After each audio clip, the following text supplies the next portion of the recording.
Welcome everybody to the City Brew Tours Beer Club, CBTBC, and welcome. We're here for another month, another great city, some great beer, and I'm not doing it alone. As always, I have faithful friend. Wait, I don't know why I point on the live stream because the podcast can't Yeah, hear you're me. on my left, I'm on the right Am here, I- but yeah, yeah. everyone out there in the Zoom world has their own version of it, and the people listening to the audio thing was like, just get on with it.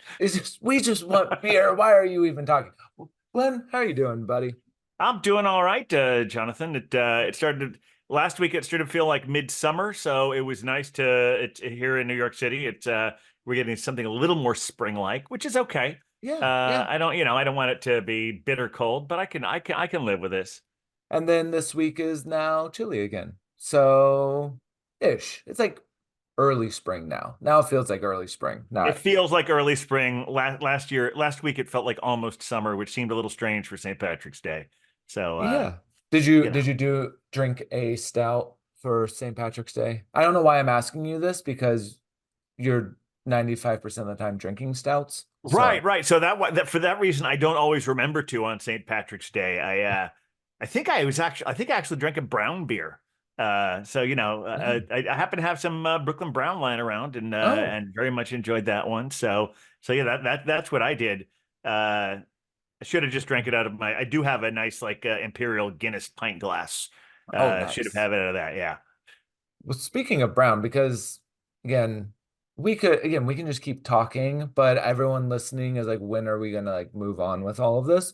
Yes. But if for those that aren't aware, our city this month is Bozeman, Montana. Bozeman, And Montana. Yeah. one of the really cool things about Bozeman is its nickname Bozone. Apparently nobody knows why. We're gonna have to ask our expert here in a few minutes as well. Good thing we got someone, who can really comes from the source and can tell us all Yeah, that. who can Yeah. tell us out? But with Bozeman and with the Bozone, we of course have the Bozone Amber Ale. And I know you were drinking a brown ale for St. Patrick's Day, but we're gonna have an amber ale tonight. Ooh, So that's let me nice. crack that open. This is Yeah. one of their first ones, actually. Oh, nice. And it's the And Bozone. and it's the Bozone Select Amber. And Very, I very believe nice how you casually introduced that into the conversation. I They call it the know. Bozone, which just happens to be the name of our The first first beer. beer? There you go. Almost like I know what a Yeah. segue is. Uh, also I do with Bozeman Brewing Company, they have their main slogan, which is drink till empty, as in drink until Montana, but drink till you're empty. That's nice. I like it. That's It's a got, it's a lot of levels there. lot of Something, levels. something to chew over while you're And sipping your beer. yeah, for all of our subscribers, there's also a drink till you're empty sticker in the box, which is always fun. So with that, cheers everyone. I gotta do Cheers. there you go. Yes. All right. Oh, that's lovely. Oh, that is very nice. It's funny you mentioned that was a good segue from brown. Not all ambers are on the brown spectrum, but this one feels like it kind of is. Yeah. Yeah, amber. I feel like amber ales have a very wide spectrum where, they True. do have a little bit of nuttiness. I've brewed amber ales and they're like almost as dark, if not darker than some brown ales. Well, and Um, red ales are technically amber ales too, right? they're they're in that area, yeah. I think I mean, obviously there is a crossover. There's a crossover in everything, right? You Well, know. right. It's always funny, like when I hear someone say, like, "Oh, I like lagers," I'm like, "That's a pretty broad spectrum." Yeah, I know yeah. we don't generally what people mean when they're talking about lagers, but since like not half of all, but there's two categories of beers. They're all lagers and ales. So lager, you could be talking about all sorts of things. I know one of the bars I work at, we have the Brooklyn Lager and the Brooklyn Pilsner, and people are like, "I want a lager." I'm like, "Lager or Pilsner?" Right. Because that's actually both of them. But they Yeah, mean it's like walking into single cut and say, "I'll have the IPA," good luck with that. because at any good time they have like seven of them there. Exactly. Which, this beer though, I'm only exaggerating slightly. I don't think you're exact. Yeah, Yeah, okay, no. maybe I'm not. Well, I'm talking about on one occasion. They On one. definitely always have at least three. Yes. Say now other half or other breweries, they you're gonna have that same issue as well. Yeah. Yeah, but we're not in New York. We're in That's right. And I don't know Bozeman. even how many people who are listening are in New York or have been to New York, but come visit us.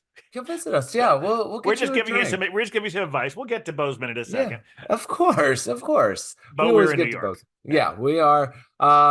Cool thing about Bozeman is it's pretty far from me, and from you as well. So Yes. the cool thing is like I actually have some friends from Bozeman, and before I even knew about the brewing scene, I knew about just, a little small town. And even though it's like been around, Bozeman's been around since the 1800s, but the brewing scene is fairly new within the past 20 years or so. Um, and it really just popping up even within like most areas of the country within the past like 10, 15 years. There's been breweries in Bozeman since the 1800s, which, they have some of the freshest water. They're really close to Yellowstone, good elevation. Apparently, there's also a tie to New York, but not is that they would actually, when they first started brewing, they would get their grain from Manhattan, but not Manhattan. Manhattan, Like Kansas. exactly. Not Because not to Manhattan, because New to get York. because to get it from here, at least from my doorstep, because you said it's a long way, and I immediately thought, how long? It's 2,164 miles from where we are. Take Okay. 33 hours to drive there, and 33 days to walk there. Wow. I don't want to Google Maps walk. gives you all that in case like and 9 days to bike there. Okay, well, that's not that bad. That's a pretty No, good. I feel like, but that's like biking nonstop, which of course you're gonna it's a have to lot of sleep. biking. Yeah, Yeah, it's a lot of yeah. biking. Yeah, no, I don't think I wanna do that. And at one point, Google Maps, I think they took the feature away. If there were any waterways, it would have swimming in there as well. So, Oh but yeah, I I think don't it's see just that on now here. Yeah. walking now because I think now there's enough bridges and routes that they can just do walking and not swimming. But Bozeman they have some water, obviously, but I think it's mostly going to be walking. Yeah. Which some of the other breweries that we have in the box are mountains walking, Yes. which got some great beers there. New Hokkaido as well. So if anyone that's been drinking the box, drinking the beer out of the box, don't drink the box. Always let us know in the chats, on the comments, anywhere.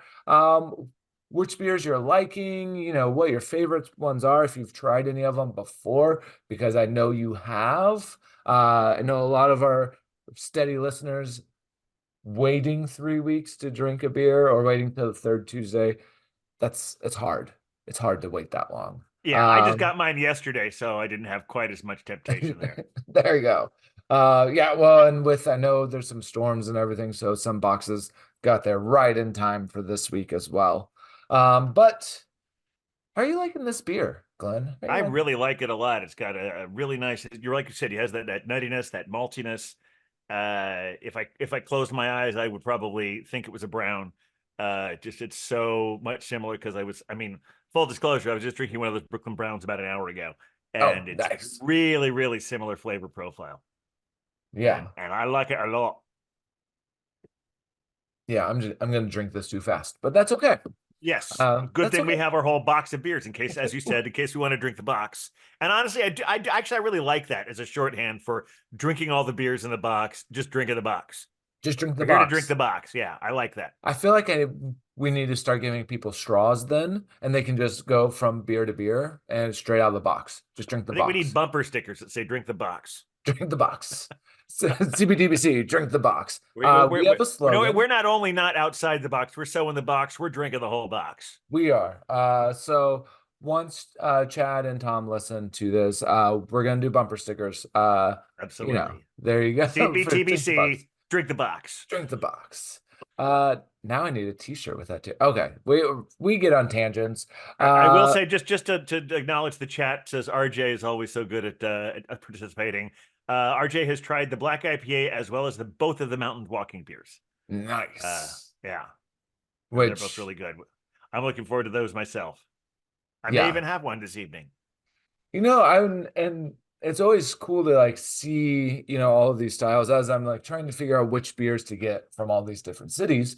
Uh, Sometimes I get a lot of almost too many choices, which is a good problem. But you don't really see it like a black IPA too often. Not like it can't. You might see it on draft somewhere here and there. But as soon as I saw that one, I was like, this one has to come in the box because you're getting that chocolatey, that richness, and then the bitterness. It's just, for me, it's a style that kind of blends both worlds, which I really, really enjoy kind of as I'm I a like to fan. I'm a as I fan. like yeah, as I like to tell people, you can't just drink beer by looking at it, but you need the aromas, the flavor, and sometimes it throws you off a little bit, and sometimes you need that. You don't just need just a classic beer. You want something that mixes it up and makes all the wires cross. Well, it Uh, has that hop profile, but the chocolatey things and all those things sort of mellow it a little bit. You yeah, definitely like, yeah, I see why this has IPA in its DNA, but it's also a little softer. a little softer. Yeah, it's like it'd be like what would that be? I want to say like a rye sourdough almost, but like like a chocolate rye beer Okay, or bread, sure. like a chocolate rye bread. So you get like that slight sharpness, but then you get the sweetness with it as well. Um, I don't think they do chocolate rye beers, but I've had chocolate rye loaves. So I think I might have had a chocolate rye beer. And see, anyone who's watching this on YouTube or in the webinar right now is going to see my head keep going, and that's because I'm googling things. Every few things I get inspired, I'm like, I know there's something about that, so now I have to look that up because I had a black IPA somewhere recently, and I was okay, where was that? What kind was that? So anyway, I'm sorry. I'm back in the moment again. oh no, we're never in the moment when it comes to us drinking. Yeah. Um, Glenn, have you ever been to Bozeman? I don't think I've been to Montana at all. I've been to a few of the surrounding states. I've been to I think both Dakotas.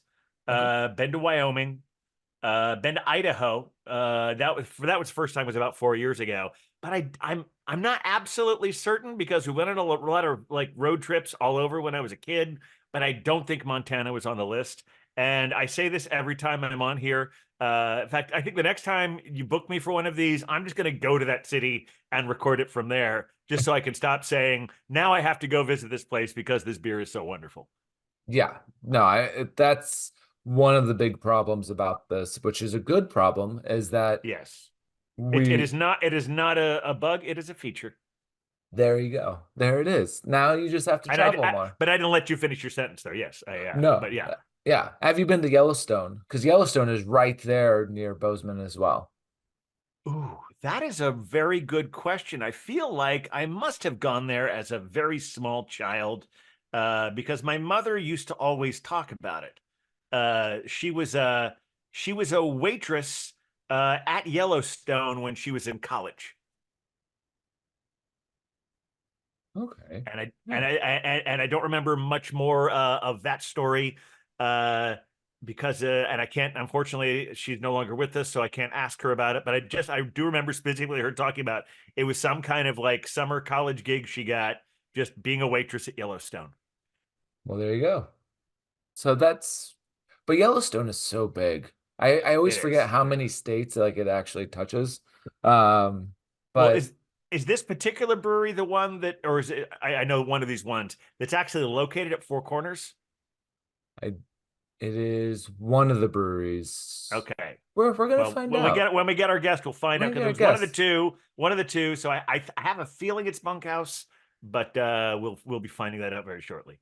We will find out, and we'll find out here in just a couple minutes. I do love that Jonathan, not me, I'm not referring to myself in third person, but our faithful listener, watcher, he already had four of the beers. He just doesn't remember which ones, which I always find that as a good problem. When you just drink them, and that just means it's a great night. Yeah, It's a very, very good night. But so far everyone is loving all the beers from Bozeman. Um, and I think with that, even though I'm getting very close to the end of this beer, we might as well just bring Andy on from Bunkhouse I think and that's a great answer idea. some of these questions that we have. Andy, come on over. we got to figure out, this four corners issue. Just I think we just have a lot of questions. Because not being in Bozeman, but enjoying the beer. How are you doing today? I'm fantastic. Thanks so much for having me. Course, of course. And so, for those that don't know, this is Andy from Bunkhouse Brewing, and obviously, we are going to have a beer from Bunkhouse. We do have the Bramble Cherry Sour. Obviously, if you haven't gotten into the hazy IPA, which I know is always a crowd favorite in our boxes, we've got those. So, Andy, wouldn't tell us a little bit about Bunkhouse, because you guys are kind of one of the semi-newer, middle of the road, because obviously Bozeman Brewing Company has been around since 2001, kind of starting that game, but you guys have still been around since 2015. So what started you guys into Bozeman, as well as, why Bozeman as well? Absolutely. You did ask a lot of questions right there. It's a habit. It's a habit. I'll try to hit some of them. Yep, we've been around since 2015. We're actually the third oldest brewery in Bozeman. We've had some come and go that were maybe predated us. Bozone, of course, they are the long-standing brewery. A bunch of really excellent folks working there. Todd and Dan and Ryan, just super, super, super good people. And always willing to help out, and kind of a community process. So our beer scene here is, it's relative to our size, but it's really good. And so I'm just kind of glad to be included in the box and be here with you today. So I can answer some of the questions that you were asking. We did start in 2015. I'm an Air Force veteran. We started what would become the smallest brewery in Bozeman back in 2015. And we stayed that way until about 2021, when we expanded out to Four Corners. So there's your Four Corners answer. We just recently actually sold our original location to a new brewery. He brewed for us a couple of times. Our head brewer was on paternity leave, and so that started the conversation. And one of the breweries here in town that did close down, unfortunately, that was the head brewer from there, and it was just a really great fit. And so we're super excited. The name of the new one is Brew Brewing. Certainly throw a plug in for them if you ever come to Bozeman, just because again, great people, and we're hoping obviously the best. They just opened literally last Thursday, so I think he's like 5 days in, so I'm sure he's having a great time.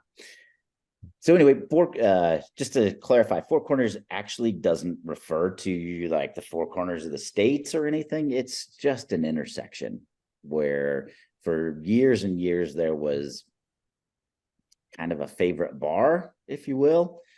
And for whatever reason, it is one of the busiest intersections in all of Montana. And even though we're part of Bozeman, we kind of consider ourselves separate just a little bit. And that has to do a little bit with how far out of town we are, but also just those highways that lead to Yellowstone. Actually, kind of, if you're creative, both directions lead to Yellowstone in one way or the other. So Montana hosts 2 of the 4 entrances to Yellowstone Park.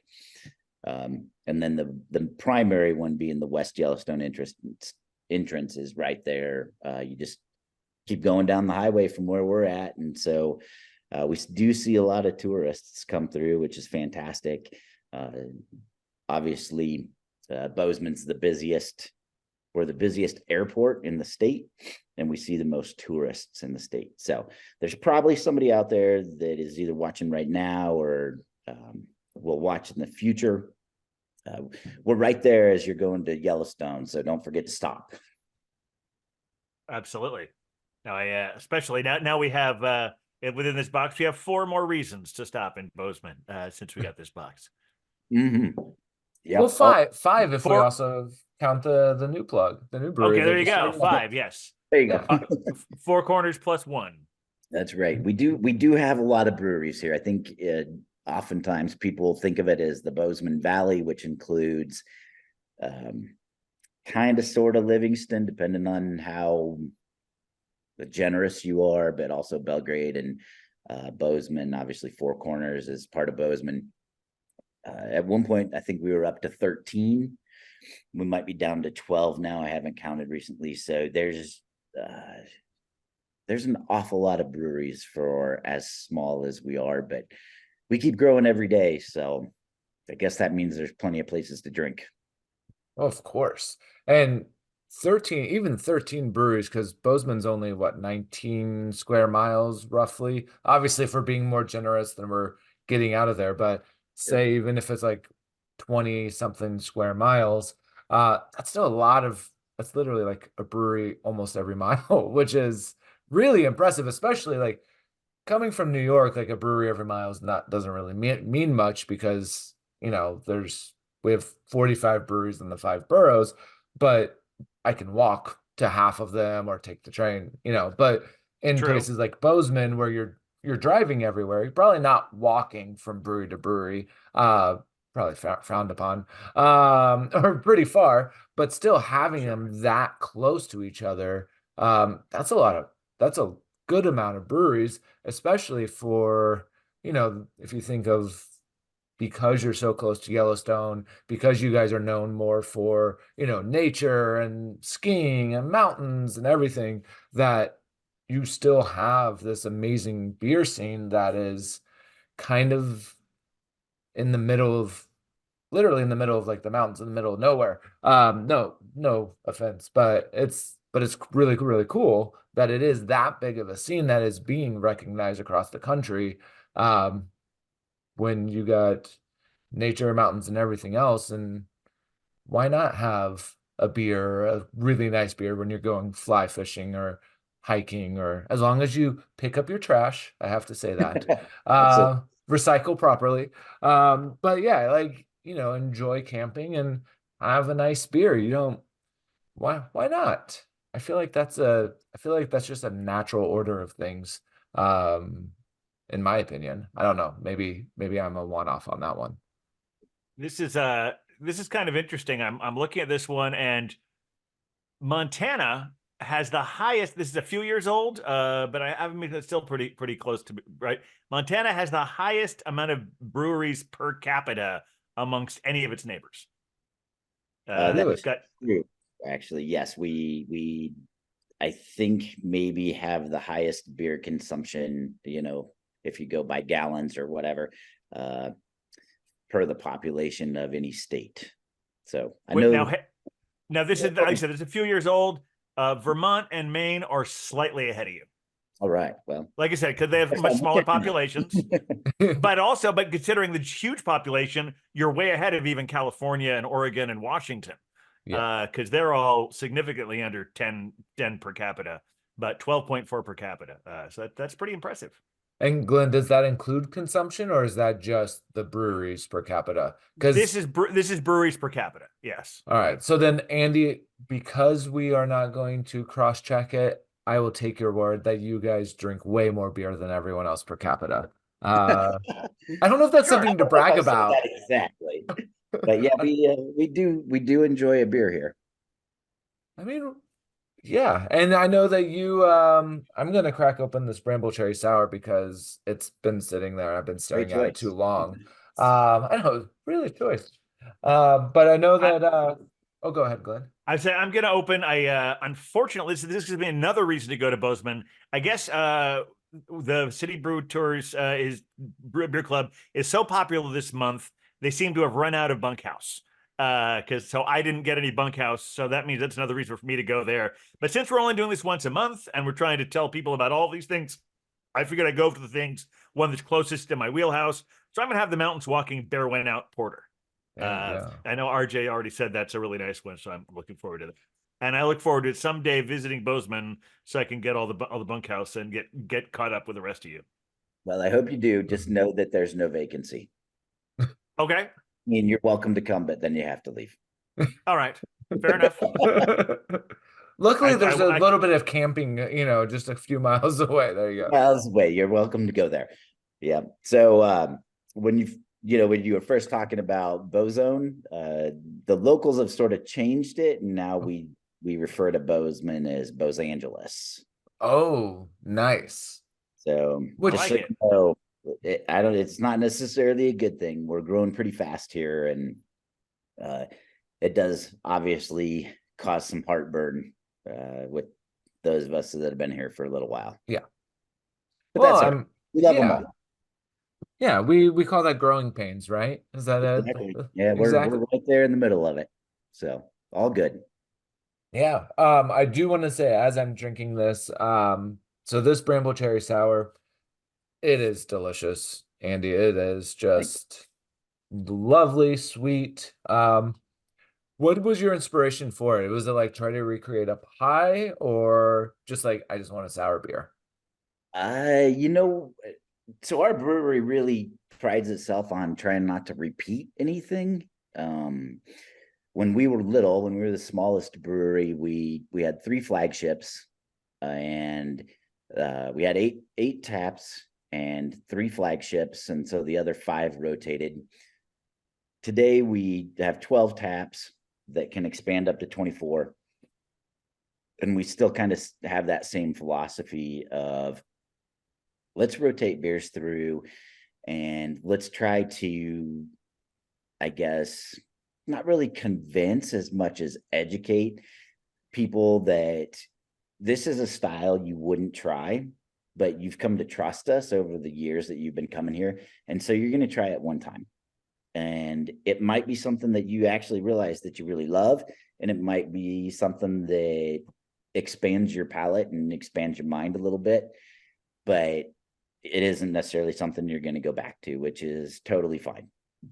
And we did decide that we would always have a sour on tap. Just, it was, our first brewery was very close to a college campus, and people were asking us for it. And so we started making kettle sours, and we just changed it every time. We called it Kaleidoscope, and every time we brought it out, it was absolutely new. Never repeated a Kaleidoscope beer. And we started making this Bramble Cherry Sour, and it was far and away the most popular sour we had ever made. And it went off tap, and it was actually our bartenders that begged us to bring it back. And I got to be honest, I was reluctant. My theory is always, yes, that was a great beer, or I really loved it, but we can make another really great beer that I'm going to love. And so why would I not have that opportunity to try that? And so by tying up a tap line, it limits that opportunity, right, to do new things. And so we always said no, but when we moved into the big space where we had more tap lines, we decided that we'd bring Bramble Cherry back because it was such a popular beer. And it's been there kind of ever since. So today we still usually have actually 2 sours on tap. We keep Bramble Cherry Sour, and then we usually have a second sour that is completely new and different and off the wall, something that we can experiment with and see not only what we like, but what the the rest of the community likes as well. So Bramble Cherry kind of came back, if you will, by popular demand, and it's been very well received. And so today we actually kind of consider that a flagship, even though it came much later than our originals, and we do keep it all the time. Nice. That's great. And so I always like to ask this, especially if a beer kind of like goes away and then comes back. Is this version, especially if you are in like really enjoy like trying to update and try new things, is this version of Bramble Cherry that we are having, how different is it from the original batch? If you want to say, you don't have to answer that question. Actually, it might be the absolute closest. Sorry about that. Yeah, that is a really good question, Jonathan. I always find it interesting because the thing is that they do evolve. Yeah. A lot of places they evolve, but you were saying. Yeah, so sorry. Barking dogs. Bramble Cherry Sour actually has never ever changed. Oh, no. I can't say that about our other flagships. Some of our other flagships, of course, we tweaked them here and there based on what was either available or what we perceived our community wanted. And they have even my most favorites, which aren't in the box, they didn't, they even changed just a little bit here and there. But Bramble Cherry Sour has never changed. It's this exact same recipe ratio of fruit that we started with. And I don't know. I don't think we've ever had a good reason to change it, to be honest with you. I mean, if it's not broke, wait. Yeah. I'm a beer and a half in. So if it's not broke, don't fix it. Is that the right phrase? Did I get that right? I think you did. Okay, I don't think use that phrase very often, but I grew up with that phrase. So I'm like, wait, I don't remember. Yeah, like I think that's awesome that this one is the same. So, we don't, all of our listeners, subscribers, everyone, they don't have to have FOMO. They're having the original Bramble Cherry. And I'm the only one with FOMO here. you're the only one. It is, so for you, Glenn, it is not good. You're not missing anything. But Andy, this is an No, amazing beer. I'm booking my flight to Bozeman right now so I can try the Bramble Cherry straight from the source. Oh, yeah, As you should. I Either think that or taking a long road trip. I just need to get my car tuned up. 9-day biking, as we discussed. There you go. Yeah. There we go. There you go. I need to get that tuned up too. I got both. I got a car. go. I got a bike. Yeah. Switch. Well, you can't switch off while you're doing that. You gotta No, choose you one need a or the partner other. for that. Yeah. Yeah. But yeah, so Andy, with since been around 2015, obviously you have the sour that started and then went back. How many different beers have you guys done if you are always trying to, with the exception of like your flagships, from 2015 to 9 years later, how many styles have you guys or beers have you guys gone through since you are always trying to do new things? Do you know this answer? I don't even have a guess. Like I really don't. That's not something. I mean, I know it's weird to say this, but we don't pride ourselves on the fact that we made something different, and so we don't keep track. But we do pride ourselves on the fact that people trust what we make, and that can hopefully expand their palates. I know just before the show, we talked a little bit about this guy. This is our Sabino Red. I hope you guys can see that. Just started putting it in cans. It's one of the flagships. It also actually has changed only a tiny bit, and that was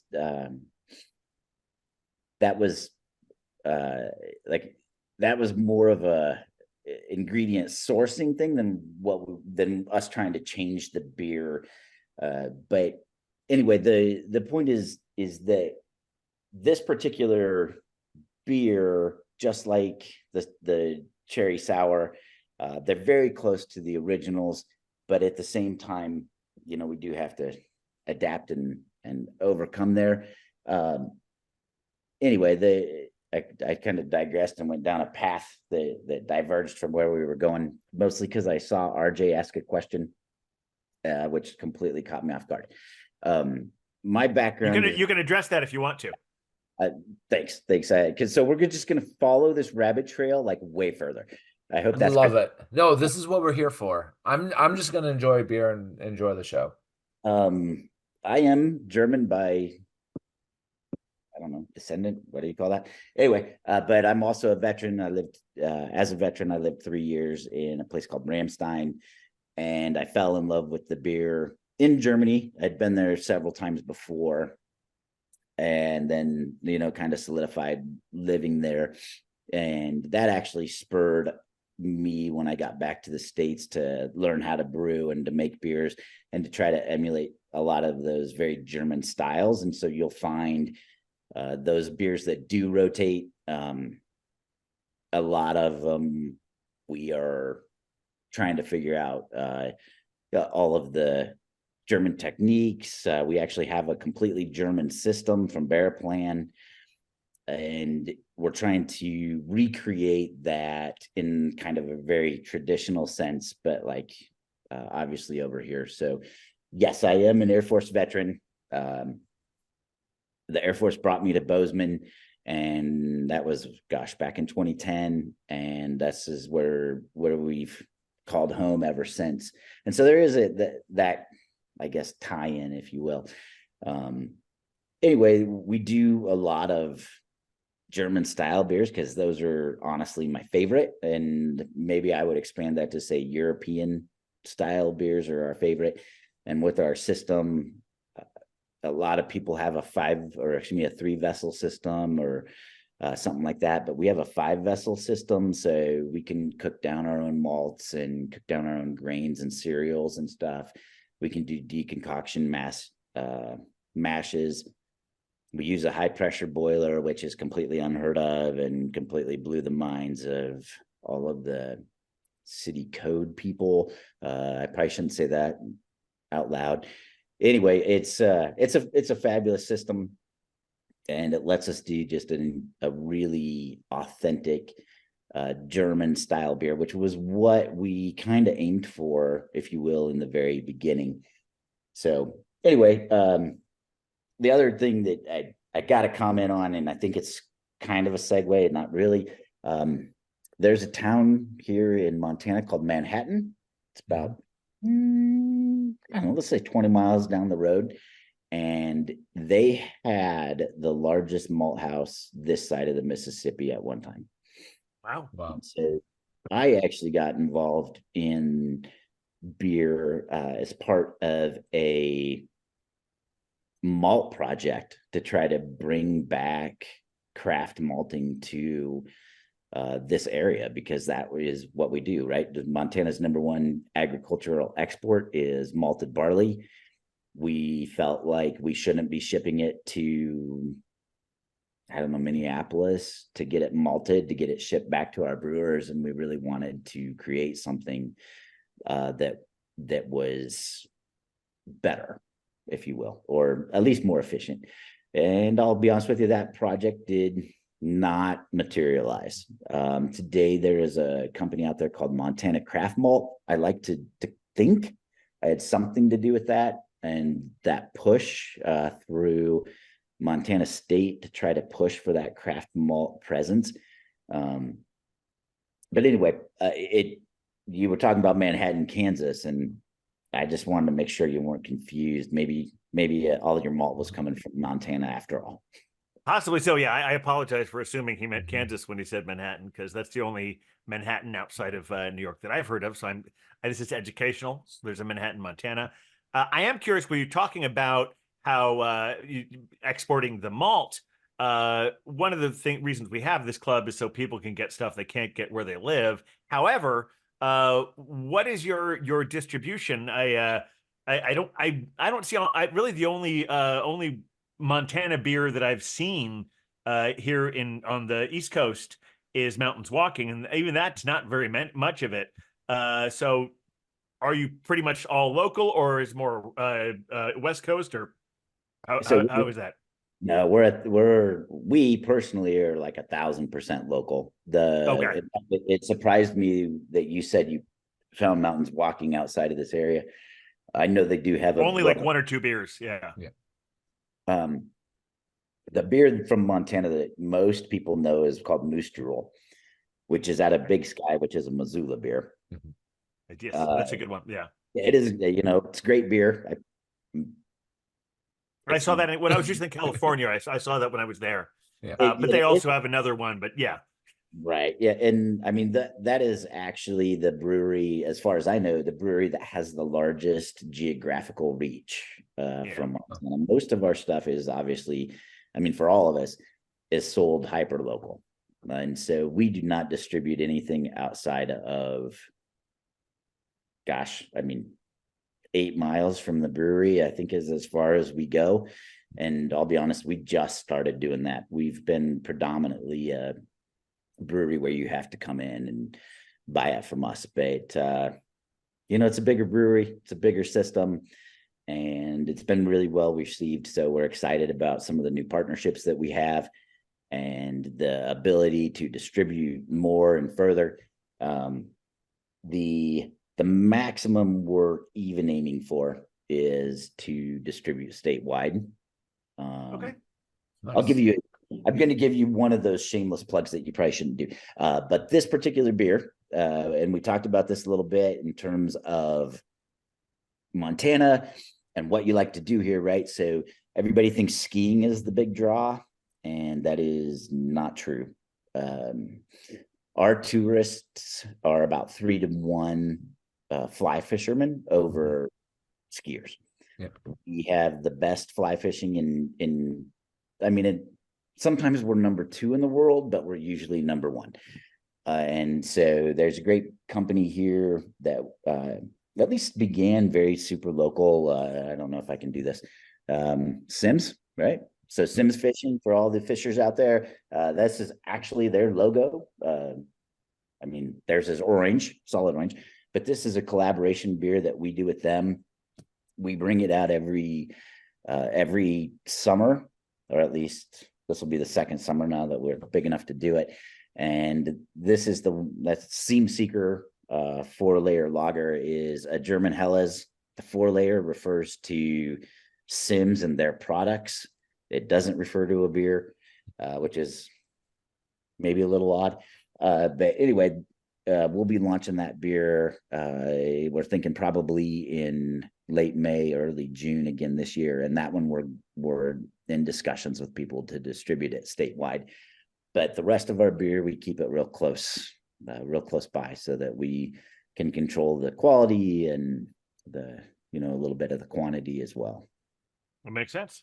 That's awesome. And when you guys started, were you guys a draft only brewery, or? Yes. I mean, because I know you guys only can so much, and we were lucky enough to get these cans. So for how many years were you guys draft only? We really didn't do any distributing until we started the new brewery in 2021. And then after that, we did begin to branch out. And honestly, it's been within the last 2 months that we've kind of made a concerted push to get our beers into convenience stores and grocery stores. So we've had like I say, we've had a pretty well received following of those efforts.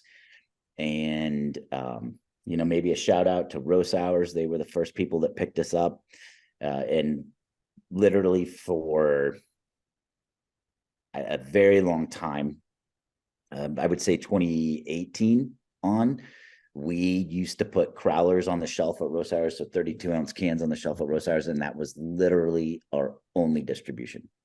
And it was fun because every week it was something different. There was just a generic label. We wrote the name on the label and we stuck it on the shelf.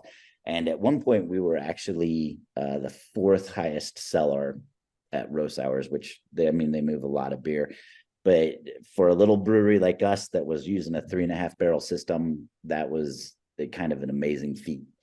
So today we actually, only for Row Sours, continue to put crowlers on the shelf for them because they just love them. But they also are the first people to adopt our product. Like I said, this Sabino Red, we actually put it in cans because their beer manager begged us to do it. And we were like, well, if you're asking, there must be a market for it. So we're real early in. We just delivered last week. who knows how that's going to play out. So we're still very small scale compared to say Bozone or Mountains Walking. We really are a very, very small brewery that really wants people to come in and get to know us, even if they're, whether you're passing through or you're local. We want you to come in and get to know us and to have a really great experience. And if we pour you a beer that you don't love, that's not a problem, because I do, and I'll drink it and I'll get you something that you do. Right. We don't want anybody to ever leave and be like, oh, that was okay. That doesn't work for us. No, We have that's another question in the chat. RJ wants to know, who does your can art? He loves your can art. that's always a popular question. I completely appreciate that, because we love our can art, and I'm sure, as you guys know, there's kind of two pretty major themes with cans today, that you can kind of go minimalist, sleek, modern, and you can kind of look good in that sense, right? Or, and this is just me, talking. I have no factual data to back anything up that I'm about to say. Or you can go the other way, and you can be highly illustrative, and you can attempt to capture the people's imagination through what you put on your can. Both are really great, I would say, marketing techniques, if you will. But we're more interested in, like I say, in your experience. And that's why we went with the very highly illustrated. And so shout out to his name is Micah Rauch. He does our illustrations for us. We give him basically nothing to work with at all. And then he creates something that's absolutely amazing. And yeah, you can absolutely search him, Micah Rauch. He does some really incredible stuff. But he has been he's been fantastic. We made friends with him when he lived here in Bozeman, through another friend, our graphic designer. So the person who actually, makes us legal, if you will, to, be a label. She was good friends with him. Her name is Lindley Hart. And again, really, really just a fantastic combination of working together. They worked together at Museum of the Rockies here in Bozeman. Not that anybody probably cares, but Museum of the Rockies has one of the largest dinosaur collections, right? The T-Rex. Yeah. They got a huge T-Rex sitting outside. So anyway, enough about that. But yeah, these two, they work together at Museum of the Rockies. We contracted with them to do all of our work. And anyway, we just have been loving it. We've added, Lindley does a fabulous job of adding depth and character to all of our labels. If you kind of tilt them a little bit, you'll see that parts of them are shiny, parts of them are not shiny, all that sort of stuff, using just some of the techniques and tricks, if you will, to really make stuff stand out and be exciting. So I'll be honest, that this label, which is probably not doing justice to it, right? Everything's shiny. This one might be my favorite. The Seam Seeker one, this guy, that was a collaboration directly with Sims, that we used one of their artists to come up with the original graphic, and Micah made it Bunkhouse, and Lindley made it even more so. So they've done a really fabulous job. We're trying to find more ways to get those two recognition as we go along, because they're really just doing a great job. That's awesome. And can art is very important. Like, obviously you can do minimalist, you can do like the graphic. And I know usually I try to go by the style, but sometimes I'm like, oh, that one grabs my eye, so I might as well drink that one. And then you have so much to choose from, sometimes you just have to go with your gut, and that influences your gut. Yeah. And that's even the label for the Bramble Cherry is why I even asked if it was like pie inspired, because it had the oven with the pies flying out, and then it's like the bull. There's a lot going on, which is a lot of fun. And it does taste like jam and pie, and like it gets all of that. And sometimes that is the power of suggestion, right? So like I see pie, I taste berries, I'm like, oh, it's pie. Doesn't mean it actually tastes like pie, but it does taste like, and I know a few of our other uh listeners, they're like jam and berries, and it does taste like jam as well. But yeah, no, these labels are great. I do always I am always curious because Bozeman is such a small community, and I grew up in a very small town in Indiana, and everyone basically knew everybody. So I understand kind of the small living in those 19, 20 square miles.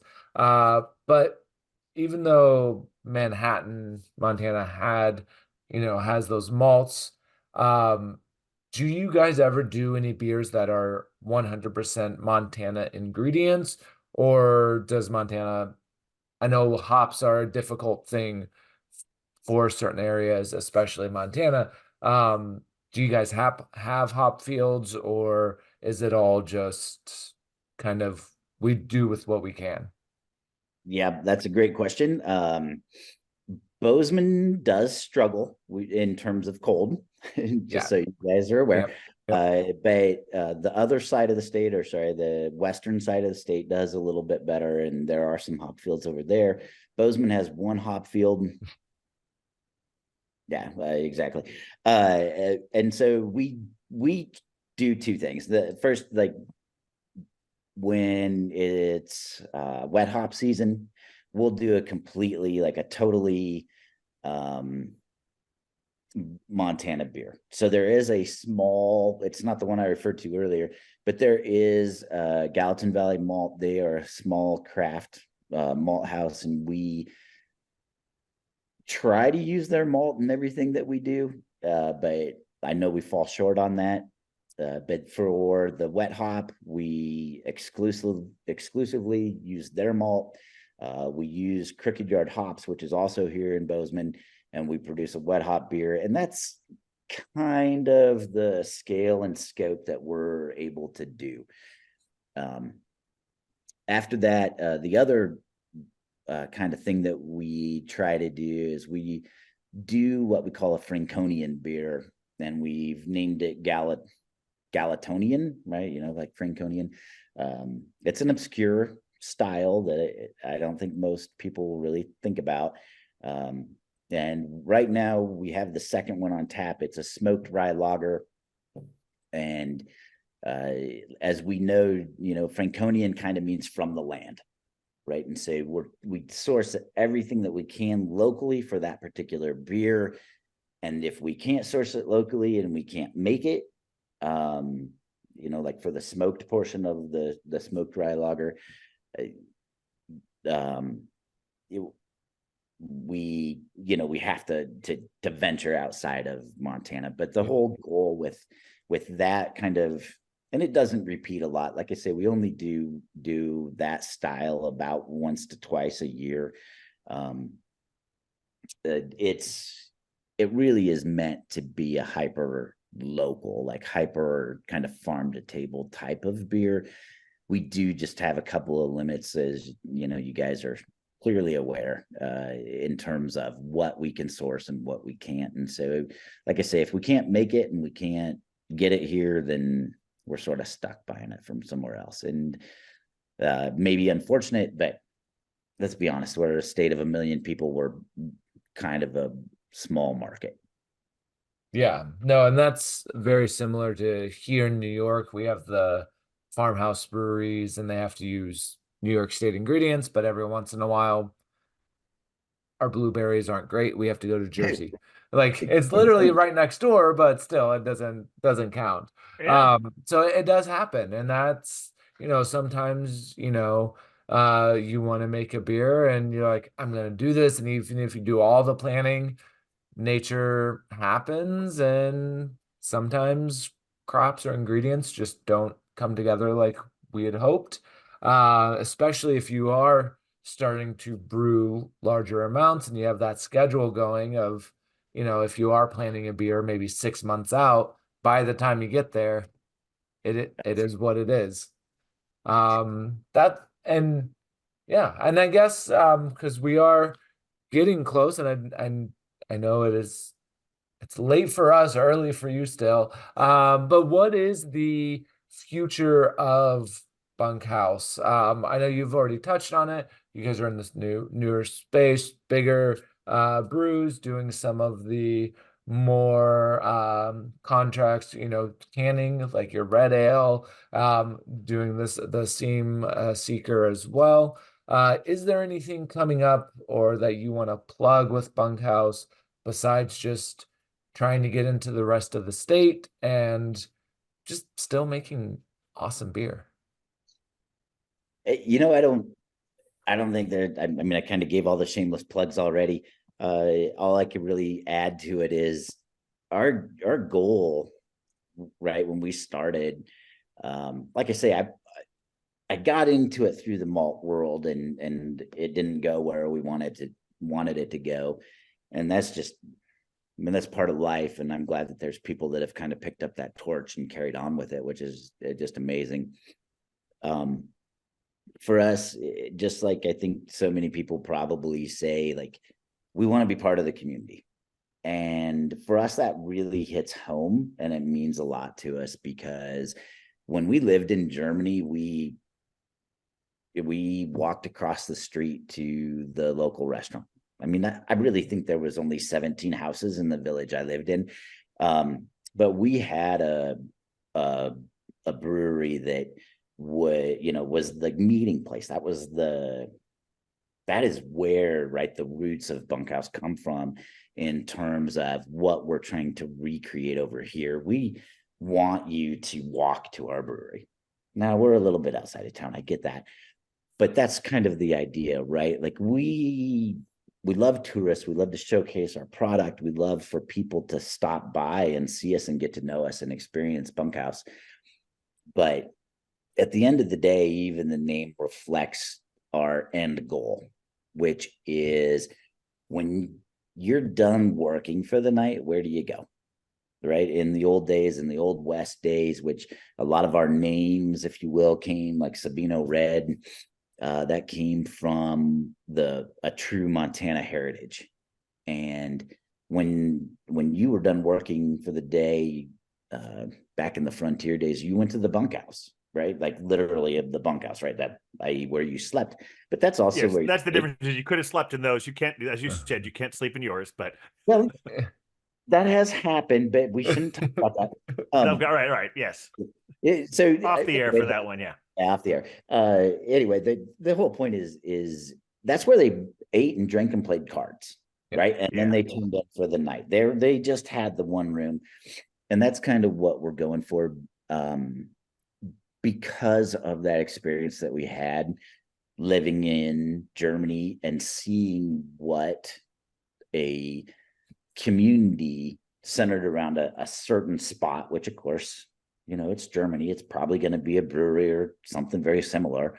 What that meant to all of the people that patronized it. And so we've always been about that. We continue to try to be that as much as we can, but we also recognize pretty clearly that you have to, in today's market, you have to be nimble, and you have to adjust, and you have to go a little bit with where the market forces you to go.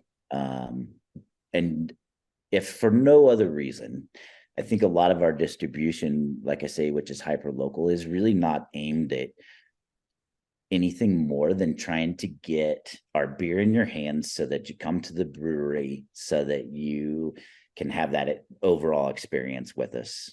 And for us, that's the beginning and the end. And if we're unable to do that, I don't know that we're going to go anywhere else.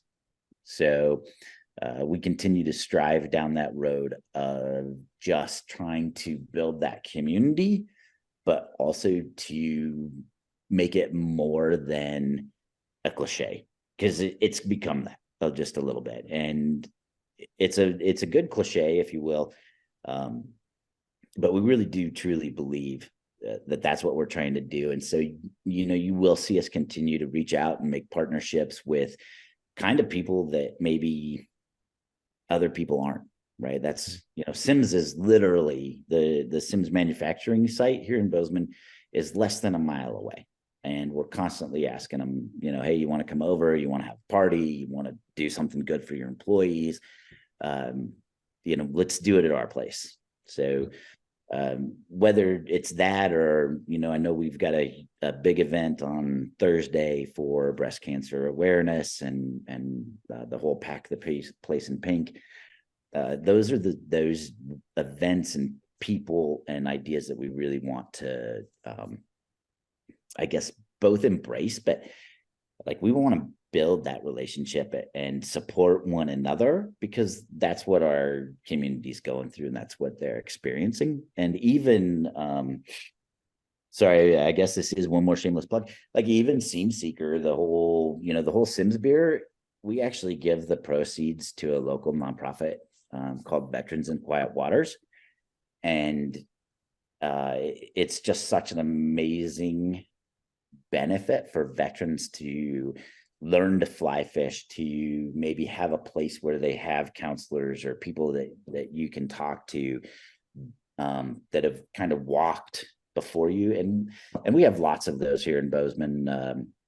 The other one we support a lot is Big Sky Bravery. Those guys are amazing. They do a lot of great things for our special forces guys. They're actually one of the few veteran organizations that targets veterans that are still active duty. And so like any chance we have to do something that can maybe span that gap or bridge those communities and bring us together, that's where you're going to find Bunkhouse. And, I think that's where you're going to find us more and more in the future as we continue to try to grow and expand, but also try to stay very true to our roots of, we want to be pretty hyper local. We want to be part of your everyday conversation. And it's something that comes up over and over again within the craft beer scene about how it just feels like there's so little competition and so much of a spirit of community that we're all like just willing here to bump each other up. I do want to say something. I think it's incredible what you're talking about, how you're not going to ignore the trends, but also the other theme before where you're talking about you're always trying to have a lot of creative ideas. And I think these two beers you gave us encompass that perfectly. Hazy IPAs are huge, but I'm sure you brought your own touch to the Forklift Rodeo. And the Bramble Cherry Sour is one that, even though sours there's a trend, this seems like a very unique one, and someone that and one that came out of your creativity, and yet it was so popular you had to put it in the regular rotation. I think that's all these things you said is like so much of these two beers speak to that. Well, thank you. I appreciate that. I'm actually glad that I'm not the only person running around that sees that. Because sometimes I think I'm crazy. No, and I think everything that you're saying, because Glenn, you spoke on exactly what I was thinking as well, of like the brewing industry is so collaborative, and like it's the craft brew industry is craft brew industry, not the beer. Not but the macros. Fuck those guys. Oh, sorry. Yeah. We are explicit. It's fine. Yeah, let our editor know we're gonna make explicit this time. Yeah, I'll let him know. He knows what's going on. But also, from having grown up in a small town as well, small communities are also, you have to be collaborative. You have to be, because literally everybody knows everybody. And so combining that craft beer industry and that small town spirit, like combining that together, you guys are creating, I can't help but think of Cheers, of like, everybody knows your name, of like, you want that to be that the corporate world calls it the third place, which is like, you have home, you have work, and you have your third place. But it's your Cheers. It's the place that everyone knows you come, and you guys are making fantastic beers. I can attest this firsthand, and everyone listening as well. But also, you guys are like not just following those trends and not just making beers people like, but you are listening to everyone, and you're also like, I like German beer, so I'm gonna make what I like and create that environment. So I think your love for community, for Bozeman, is what makes Bunkhouse, which I'm super excited to be able to eventually come and visit you guys and meet you personally, but also over the past few months talking and interacting, like I can see that from you, of that you love your beers, you love the community, and you're bringing them both together, which I think is that's what we want. I mean, I always say this all the time in like brew tours and everything, but like beer brings people together. It There's does. not many beverages outside of beer. Coffee, you have the lovers and haters. Tea, same. If you like beer, you're coming together. And if you have a few too many, you're going to be friends by the end. So it's a win-win, really. Yeah. But yeah, no, I think I'm just double checking here, but no, I thank you so much, Andy, for Yeah, not Andy's only been great. being here, not only providing this beer, but also for keeping, the craft beer movement in Bozeman moving forward as well. Well, thank you.